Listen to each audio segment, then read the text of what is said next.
Okay friends, welcome once again. આ છે direct indirect સ્પીચનો second part. વાક્યનો ભાવ અને સંયોજક.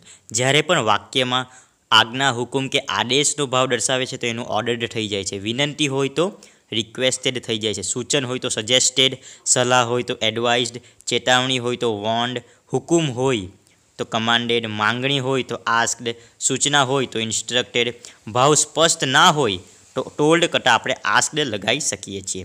માહિતી દર્શાવતો હોય તો ઇન્ફોર્મ્ડ, ધમકી આપતો હોય તો threatened. Okay friends, let start. Turn the following speech into reported speech. એટલે ઇનડાયરેક્ટ સ્પીચને રિપોર્ટેડ સ્પીચ પણ કહેવામાં આવે છે. So let us start. How to translate the sentence into reported speech or indirect speech. Danny શું કહે છે? May I use your pen. એટલે અહીંયા જવાબમાં યસ ઓર નોમાં જવાબ આવે છે. એટલે શું આવે? બધાથી પહેલાં પૂછે છે એટલે આન્સરમાં આવશે ડેની. પૂછવું એટલે આસ્કડ. ડેની આસ્કડ. કોને પૂછે છે? તો જિમ્મી. ડેની આસ્કડ જિમ્મી. GIMMY, બરાબર. ડેની આસ્કડ જિમ્મી, બરાબર. હવે શું આવશે કે મે આઈ યુઝ યોર પેન. અહીંયા હા કે નામાં જવાબ આવે છે એટલે ડેની આસ્કડ જિમ્મી ઇફ.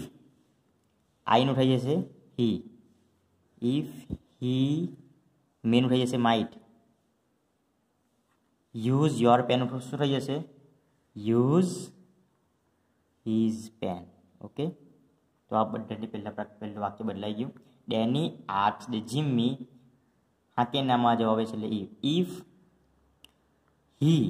આઈનું થઈ જશે he. If he might use his pen. હવે બીજો વાક્ય આપણે અહીંથી શરૂ કરીએ. જિમ્મી શું કહે છે? It is empty. તો જિમ્મી રિપ્લાય કરે છે, જવાબ આપે છે ને. જિમ્મી રિપ્લાય સાથે હંમેશા ધેટ લાગશે. ક્રિયા ચાલુ થાય છે સબ્જેક્ટ કરતાથી ક્રિયા ચાલુ થાય એટલે ધેટ લાગશે. Jimmy replied that it is એમ્પ્ટીનું શું થઈ જશે? It was empty. Okay, full stop મૂકી દેવાનો. હવે ડેની ફરીથી પૂછે છે do you have another pen. તો ડેની અગેન આસ્કડ. ફરીથી પૂછે છે એટલે ડેની AGAIN અગેન આસ્કડ. કોને ફરીથી પૂછે છે? તો જિમ્મીને જ. ડેની અગેન આસ્કડ. ઓકે, જિમ્મી તમે લખે તો બી ચાલે, નહીં તો હિમ લખે તો બી ચાલે, તો નહીં લખે તો બી ચાલે, કેમ કે આ બે વચ્ચે જ આ વાર્તાલાપ છે. તો Danny again asked him do you have another pen. ફરીથી અહીંયા સવાલ કે હા કે નામાં જવાબ આવે છે. યસ બી કહી શકે ને નો બી કહી શકે. તો do you have another pen તો શું કહેશે અહીંયા? Asked him. ઇફ યુનું શું થઈ જશે? હી. If he. હવે હેવનું થઈ જશે હેડ. ઇફ હી હેડ અનધર, તો અનધરનું રહેશે અનધર. ઓકે, હવે જિમ્મી શું કહે છે? યસ. જ્યાં યસ આવે તો રિપ્લાઇડ પોઝિટિવલી. અહીંયા ધેટ લાગશે નહીં. Jimmy replied positively. POSITIVELY positively. Okay, અને બટ અહીંયા નીકળી જશે. જિમ્મી રિપ્લાઇડ પોઝિટિવલી, બરાબર. હવે આ કોમાના લીધે શું આવશે? એન એડેડ, નહીં તો એન્ડ ટોલ્ડ બંને લગાવી શકીએ. બરાબર, આપણે એન્ડ ટોલ્ડ લગાવી દઈએ. And told I M writing with it. હવે આઈ જિમ્મી માટે વપરાયેલું છે એટલે આવશે હી. એમનું થઈ જશે વોઝ. He was. આ ડી છે ને. He was writing with it. With it. Okay, આ થઈ ગયું આપણું પહેલું sentence. Okay, let us go to the second sentence. સોનું શું કહે છે? હાઉ ડુ યુ ફીલ નાવ. તમને અહીંયા તમને કેવું લાગે છે હવે? તો અહીંયા હા કે નામાં જવાબ આવતો નથી એટલે આપણે ઇફ લગાડવાની જરૂર નથી. એટલે સોનું આસ્કડ. સોનું આસ્કડ કોને પૂછે છે? ગોલુ. સોનું આસ્કડ ગોલુ, બરાબર. હાઉ ડુ યુ ફીલ નાવ. તો અહીંયા એવી રીતે આવશે હાઉ. ઓકે, હવે કરતા આવશે હાઉ. યુ કોના માટે છે? અહીંયા ગોલુ માટે. હાઉ હી. હવે પહેલું રૂપમાં છે. ડુ એટલે પહેલું રૂપમાં છે. હાઉ. ફીલ થઈ જશે felt. How he.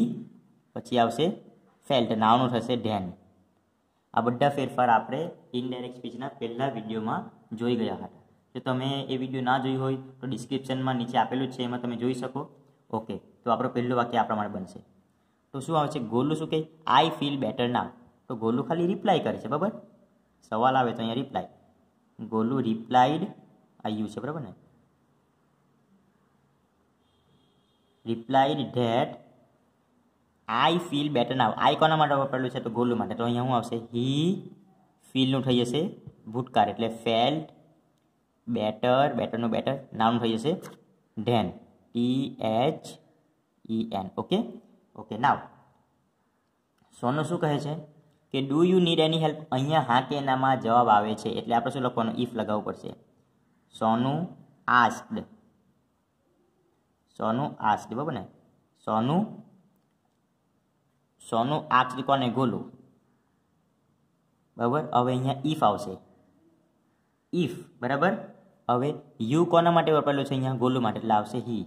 If he નીડનું needed, if કેમ લગાવ્યો હોય, જવાબ હા કે નામાં આવે છે એટલે સોનું asked Golu if he needed any help, okay.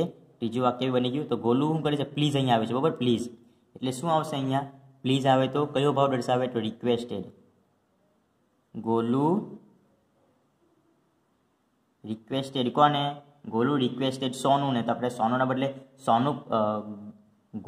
સોનુના બદલે આપણે હર પર લગાવી શકીએ ને સોનું પણ લગાવી શકીએ. તો આપણે અહીંયા હર લગાવીએ, સોનું રિક્વેસ્ટેડ હર. હવે અહીંયા વાક્ય ચાલુ થાય છે ક્રિયાથી. જ્યાં પણ ક્રિયાથી વાક્ય ચાલુ થાય તો ટુ લગાવવાનું, બરાબર.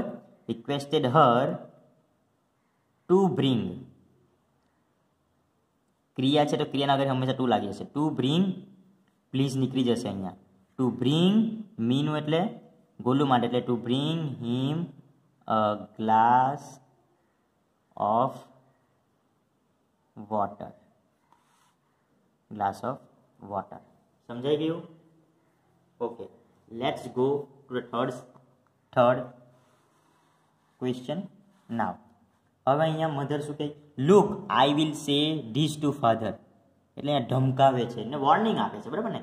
એની મમ્મીને વોર્નિંગ આપે છે, જો તારા પિતાજીને હું કહી દઈશ. તો શું આવે, બધાને પહેલાં વોર્નિંગ આપવું એટલે mother warned, ED. Mother warned કોને, મધર વોન્ડ તેના જ છોકરાને કે ને, એટલે હર સન. અહીંયા આપણને આ ઉમેરો કરવો પડે, હર સન.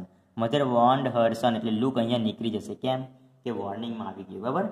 મધર વોન્ડ હર સન. આઈ કોના માટે વાપરેલું છે અહીંયા, એની મમ્મી માટે. હે, મધર વોન્ડ હર સન કરતા આવેલું છે એટલે ધેટ લાગશે. Mother warned her son that. I કોના માટે વાપરેલું છે, તો મધર માટે, એટલે આવશે સી. વિલનું થશે વુડ, સી વુડ સે. ધીસનું થશે ધેટ. ટુ ફાધરનું to father. Okay. Mother warned her son that she would say that to father. Okay. Son શું કહે, વોટ ઇઝ રોંગ. સવાલ પૂછે ને. સન આસ્ક્ડ કોને, mother, MOTHER, mother. What is રોંગનું શું થશે, વોટ વોઝ. ઇઝનું થશે વોઝ. વોટ વોઝ રોંગ, બરાબર. હવે મધર શું કહે છે, મધર શું કહે છે, you have not done your homework, એટલે પાછું એને કહે છે, એટલે ખાલી કહેવાનું અહીંયા ભાવાર્થ છે. એટલે મધર ટોલ્ડ કોને, કોને કહે છે, હિમ બી કહી શકીએ, નહીં તો હર સન બી લખી શકીએ. મધર ટોલ્ડ હિમ. હવે અહીંયા કરતા છે એટલે શું આવશે, ધેટ. ધેટ યુ કોના માટે વાપરેલું છે, એના છોકરા માટે, એટલે આવશે હી. હી હેવનું થશે had. He had not done his homework. He have not done his homework, બરાબર. સન શું કહે છે, I have kept it to so father. હવે અહીંયા જણાવે છે, જણાવવું એટલે ઇન્ફોર્મ, બરાબર. એટલે સન ઇન્ફોર્મ્ડ કરે છે એની મમ્મીને, ઇન્ફોર્મ્ડ. સન ઇન્ફોર્મ્ડ કોને, મધર, એટલે હીઝ મધર કહેવાય ને. સન ઇન્ફોર્મ્ડ હીઝ મધર. પાછું અહીંયા આઈ એટલે કરતાથી વાક્ય શરૂ થયું એટલે ધેટ લાગશે. ધેટ. આઈ કોના માટે વાપરેલું છે, તો સન માટે, એટલે હી. હેવનું થશે હેડ. કેપ્ટનું કેપ્ટ. ઈટનું ઈટ. Two so father, two so father. Okay, સમજાઈ જ ગયું હશે મિત્રો. ઓકે, હવે આપણે આવ્યા છે લાસ્ટ ક્વેશ્ચન પર. કોમલ શું કહે છે? Do you learn your lesson? આનંદને પૂછે છે. એટલે કોમલ કોને પૂછે છે? આસ્ક્ડ આનંદ. બરાબર, Komal asked Anand. If he learned, હા કે નામાં જવાબ આવે છે એટલે શું આવશે? If. Do you learn your lesson તો યસ કરતા નોમાં જવાબ આવી શકે એટલે ઇફ. યુ કોના માટે આપેલ છે? અહીંયા આનંદ માટે. ઇફ હી લર્નનું લર્ન હીઝ લેસન. ઓકે, ચાલો બીજો સવાલ. બીજો શું છે વાક્ય? આનંદ શું કહે છે? I learn my lesson properly. એટલે આનંદ રિપ્લાય ધેટ, જવાબ આવે છે ને, આનંદ રિપ્લાઇડ ધેટ લાગશે અહીંયા. રિપ્લાય ધેટ આઈ કોના માટે પડેલું છે? તો આનંદ માટે લાગશે હી. લર્નનું સેકન્ડ ફોર્મ થઈ જશે learned. He learned his lesson. માયનું થશે હીઝ, LESSON. His lesson. પ્રોપરલીનું થશે પ્રોપરલી. બરાબર, ઓકે. કોમલ શું કહે? What have you learn today? Komal ફરીથી સવાલ પૂછે છે. બરાબર ને? કોમલ અગેન આસ્ક્ડ આવશે અહીંયા.